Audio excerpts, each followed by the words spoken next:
Hello বন্ধুরা, আজকে তোমাদেরকে আমি একটি মজার রেসিপি দেখাবো। খুদের ভাতের সাথে লাউ শাক দিয়ে কিভাবে ভর্তা তৈরি করতে হয় তোমাদেরকে আজকে সেই রেসিপিটাই দেখাবো। দেখো, এইভাবে খুদের ভাতের সাথে লাউ শাকটা তোমরা সিদ্ধ করে নেবে। সিদ্ধ করে নিয়ে সেগুলোকে হয়ে গেলে তারপরে এটা একটা পাত্রেতে তুলে নেবে।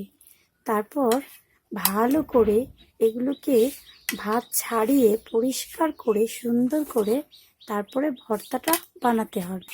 এবার দেখুন, ভর্তাটাকে আমি মরিচ ভেজে ভর্তাটাকে এভাবে গুঁড়ো করে নিচ্ছি।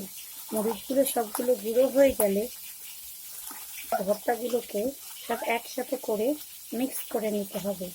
প্রথমত লাউয়ের পাতাগুলোকে খুব ভালো করে পিষতে হবে। পিষলে হাতে এভাবে ডলতে হবে, ডলার শেষে একসাথে করে মিক্স করতে হবে।